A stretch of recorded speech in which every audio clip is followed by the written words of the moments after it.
Հայկական ռոք։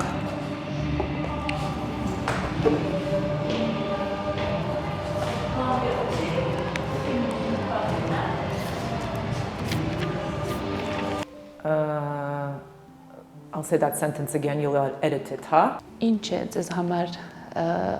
ձեռնարկությունը եւ մարտած կներեք հարցը սխալ եմ ասել, հա։ Ահա։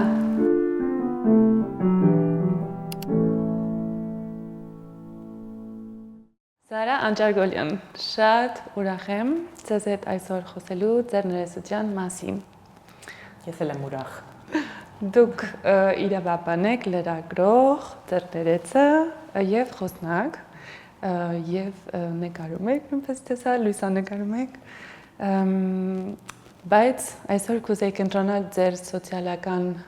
ձեռներեցի աշխատանքի վրա եւ մի կոնցեպտը, որ դրա մասին խոսեցել ենք, որ ինձ հետաքրիր է այդ մարտահրավերությունը այդ աշխատանքի մեջ։ Ու ձեր ճանապարհը նույնպես նայելով, զգում եմ, որ այդ մի հատ մոտոր է եղել երևի ձեր կյանքում, ինչու դուք որոշել եք այս անել, դե այս ստեղծել։ Դրա համար ես կուզեի ձեզ հարցնել, ինչ դեր է խաղում մարտահրավերությունը ձեր աշխատանքի մեջ։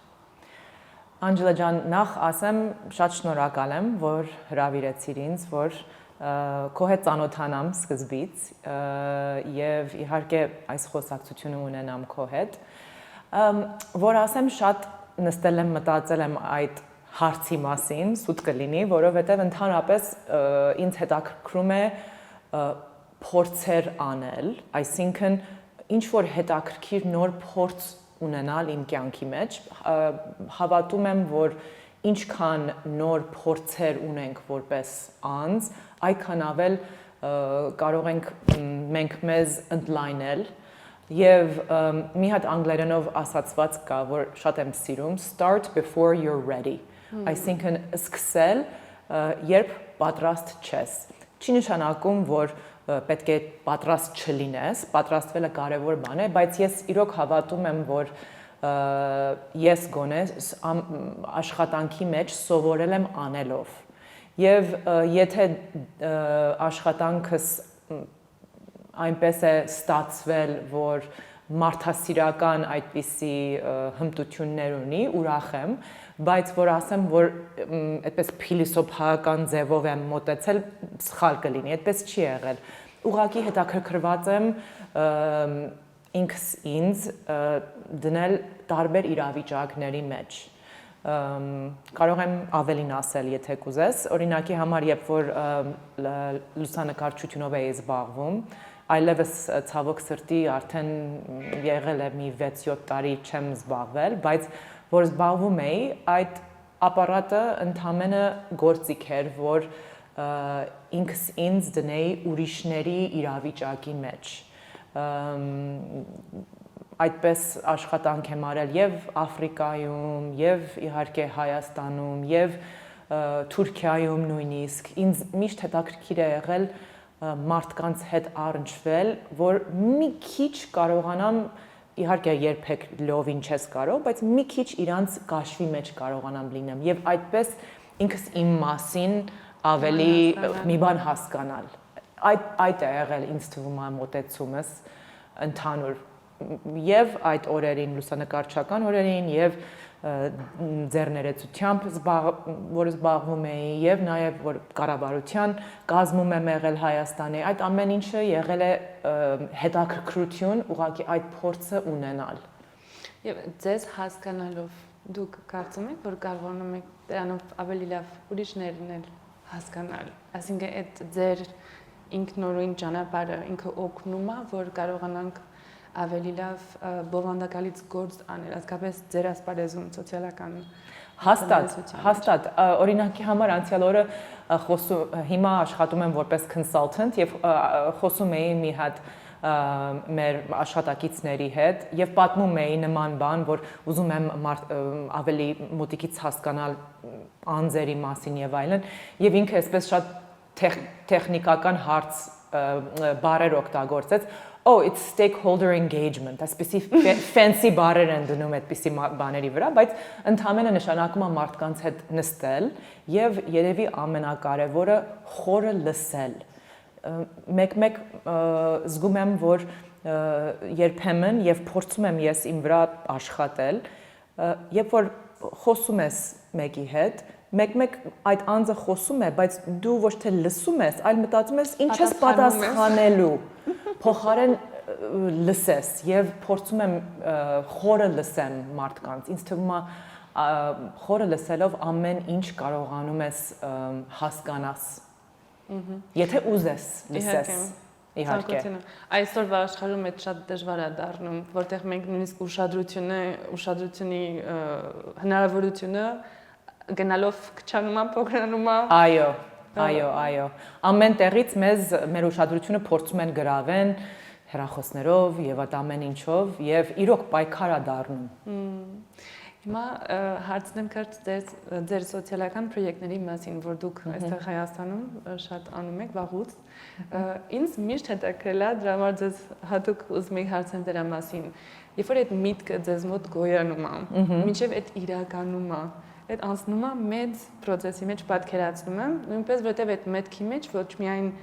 այդ պրոյեկտն է, բայց այդ ունի ցանկություն մի բան փոխելու, լավանալու, ոնց որ հասարակության մեջ պատկերացնում եմ։ Կարող եք ինձ պատմեք այդ ամբողջ անցածքի մասին եւ process-ի մասին, ոնց է ծնվում եւ ոնց եք փորձում իրականացնել։ Շատ լավ, գիտեք, ինձ թվում է միտքը, այսինքն idea-ն, միտք ունենալը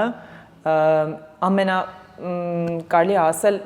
100%-ի մեջ ամենափոքր տոկոսն է, որովհետև մտքեր, ինչպես բոլորս գիտենք, գնում են, գալիս են, ծագում են, հանգում են, բայց այդ միտքը փորձել իրագործել, ինձ թվում է, գոնե ինձ համար ամենահետաքրքիրն է։ Ամենահետաքրքիրն է, որովհետև դառնում է այսպես սարեր եւ ձորեր։ Այդ սարերը եւ ձորերը ինձ որպես անձ զգում եմ, որ ընդլայնվում եմ այդ սարեր ձորերով, որովհետև այդ փորձը մանավանդ սխալվելը եւ որ սկսում ես իրագործել, որովհետև idea-ն մնում է ուղեղիդ մեջ։ Կարող ես նույնիսկ 100 հատ սուրճ խմես մարդկանց հետ եւ ասես այսպեսի idea ունեմ, ինչ ես կարծում ու այդ անձը մի բան կասի, բայց մինչեւ չսկսես իրագործել, implementation, իրոք չես ոնց ասեմ, you don't grow, չես մեծանում որպես անձ։ Իմ համար ամենահետաքրքիրը դա է։ Կարող եմ օրինակը բերեմ օրինակի համար Impact Hub-ի մասին, որ տեղափոխվեցի Հայաստան մոտավորապես 12 տարի առաջ, շատ տարբեր Հայաստանում էինք մենք ապրում եւ մի խումբ անձերի հետ զգացինք, որ այն մարդիկը, որ ունեն հզոր, նոր մտքեր եւ ուզում են սոցիալապես փոփոխություն մտցնեն Հայաստանում, մի քիչ այսպես կղզիացած էին, մենակ էին եւ նաեւ իրար հետ չէին աշխատում։ Եվ շատերս ուզում էինք որ մեր Հայաստանը ուրիշ ձևի Հայաստան լինի, ուզում էինք, որ լիներ ավելի ազատ, ուզում էինք լինել ավելի ժողովրդական, ուզում էինք լիներ բաց, մտքերը որ ավելի բաց լինեին։ Այդպես որ մտածեցինք, որ Impact Hub-ը ստեղծենք, դա մի հատ տեղ էր, որը հրավիրեցինք, ոչ թե միայն հրավիրեցինք, համարյա որսեցինք մարդկանց, որը հետաքրքիր մտքեր ունեին եւ այդ ոչ թե միայն հետաքրքիր մտքեր ունեին, բայց պատրաստ էին կիսվել այդ մտքերով, to be generous։ Հայերենը չեմ հիշում հիմա դրա։ Մեծահոգի, no։ Մեծահոգ, հա, միգուցե դա է ճիշտը, այդ մտքերով եւ այդպես մարդկանց հավաքեցինք միտեղ։ Բայց այնչափ դժվար էր այդ ստեղծելը, նույնիսկ ամենափոքր բանից, որ ասենք թե հաշվապահների հետ, իրավաբանների հետ ասում ենք, մենք ուրեմն ուզում ենք ստեղծենք այսպիսի տարածք եւ մարդիկ վճարելու են դրա համար, բայց միևնույն ժամանակ ծրագրեր են անելու, նույնիսկ հաշվապահությունը եւ իրավաբանները չգիտեին այդ ինչա, is it a gym, բանի նման է, գնում ես, մարզվում ես, այո, բայց ուղեղի մարզելու Այսինքն ուզում եմ ասել այդ ճանապարհը բավականին բարդ էր բայց որովհետև բարդ էր, շատ բան սովորեցի։ Եվ շատ ուրախ եմ, որ հիմա արդեն դա 2015 թվականին հիմնեցինք, արդեն 10 տարին կլրանա, ինքը արդեն Նորին գնում է առանց ինձ, ես հիմա ընդամենը հոգաբարձուների անդամ եմ, մենք սկսեցինք 2 հոգով, հիմա կա 30 հոգի աշխատակից եւ ինքը աշխատում է որպես կազմակերպություն եւ միշտ մարդկանց ասում եմ, որ շատ լավ բան է հիմնել հիմնարկ կամ նոր գաղափար կամ ինչ որ մի նոր կազմակերպություն, բայց դրա երևի ամենամեծ հաջողությունը նա է, որ դու որպես անձ դուրս գաս դրանից եւ ինքը կարողանա դառնա sustainable institution։ Եվ ինձ թվում է Հայաստանում մենք պետք ունենք շատ այդպիսի կազմակերպություններ կամ ինիցիատիվներ, որ իրանք իրանցմով աշխատում են եւ ոչ թե միայն մի անձի շուրջ են դառնում։ Ես որ այնօր հետազոտում էի մի քիչ Impact Hub ու ինչ պրոյեկտներ կա, տեսա որ շատերը, որ ինձ շատ հաճելի էր տեսել, ստեղծագործության ոնց որ շրջանի մեջ են։ Ուզում էի հարցնել ինչքան կարևոր է ոնց որ այդ մշակութական մասը զարգացնել եւ օգնել, որ Գիտեք, ես չեմ պատկերացնում հայ լինել առանց մշակույթի։ Ինձ թվում է Եթե մենք մտածենք մեր պատմության մասին, կարող ենք պատկերացնենք հայ լինել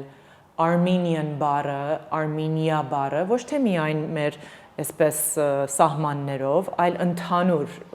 որպես ազգ չենք կարող պատկերացնենք առանց մեր Սարյանները եւ Սարոյանները եւ այդ գույները եւ այդ երաժշտությունը, մեր Խաչատրյանը, ինձ թվում է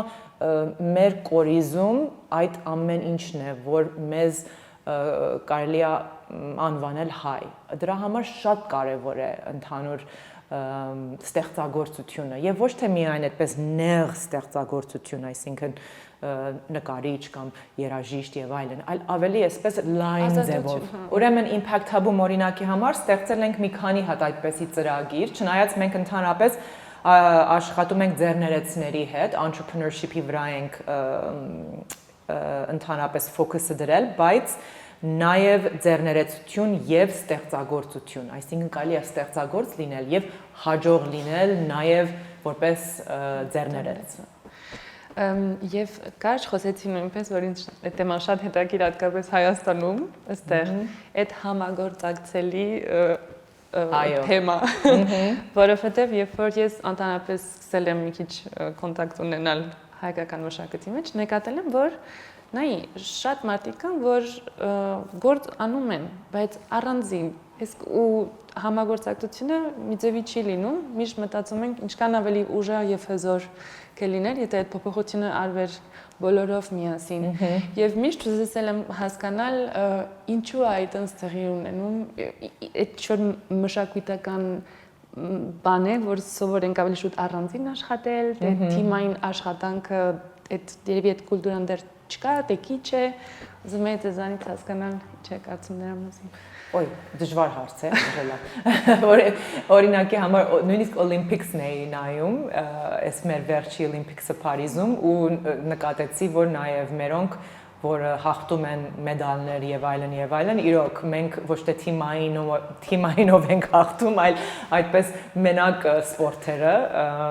որ իհարկե ուրախ ենք։ Ինչու է այդպես, ինձ թվում է դրանք, որ PhD-ներ են անում պատմության մասին եւ մերպես փոքր ազգերի մասին կարող են պատասխանեն, բայց ես կարող եմ ասեմ իմ փորձից։ Օրինակի համար Impact Hub-ը, որ մարդիկ գալիս էին եւ տեսնում էին, որ մենք այնպես էինք ստեղծել այդ տարածքը, որտեղ որ ամեն ինչը ապակի էր, ու մի պահ այդպես մեր այդ մշակբանի մշակույթի Հայաստանի մշակույթի աշխատանքային մշակույթին մի քիչ դեմ էր այդ ամեն ինչը, որովհետև մենք տեսել ենք, գնում ենք մեկ-մեկ մենք տարբեր գրասենյակներ, տեսնում ենք ինչ-որ դուր կա, հետո մի հատ էլ դուր կա, հետո մի հատ էլ դուր կա, այսպես ու չգիտեմ վերջում ով է։ Այսինքն ինչ-որ ձևով այնպես էր աշխատանքային մշակույթը, որը մարդիկ իրենց ուժը ինչ-որ ձևով ստանում էին բան լինելով inaccessible հայերեն բառը չգիտեմ դրա համար անհասանելի իսկ մենք դա այսպես փոխեցինք եւ ուժը դրեցինք հասանելիության մեջ իրար հետ աշխատելու մեջ հիմա ինչքանով է ընդհանուր Հայաստանում այդ մշակույթը տարածվել չեմ կարող ասեմ բայց նկատում ես կամաց մանավանդ մեր tech ոլորտում նկատում ես որ դա իրոք տարածված է այդպես իրար հետ աշխատելը։ Եվ նկատել եք, որ աշխատանքը ուրիշ ձևի է գնում, ինչ արդյունք է տալիս այդ տարբեր ձևի նոր ձևով աշխատելը, զգում եք, որ այդ իրականում օգնում է եւ ավելի արագ են մտքերը փոխանցում եւ առաջ գնում։ Այո։ Եվ մի բան էլ նշեմ ինձ հուշեցիք, որ նոր էինք բացել Impact Hub-ը մարդիկ գալիս էին եւ tour էին ցանկանում, այսինքն ուզում էին տեսնեին եւ գործակիցներս, գործընկերներս վախում էին, որ հեսա մեր կոնցեպտը կվերցնեն ու իրանք էլ կանեն։ Ու ես շատ հանգիստ էի, ասում էի, եթե մարդ կա, որ պիտի գա, տեսնի եւ մեզնից ավելի լավ անի,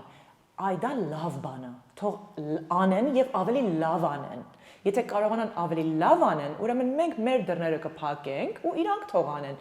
Այ դա շատ կարևոր կոնցեպտ է։ Այսպես փակ լինելով ոչ մի տեղ չես հասնի։ Ես իրոք հավատում եմ դրան եւ այդ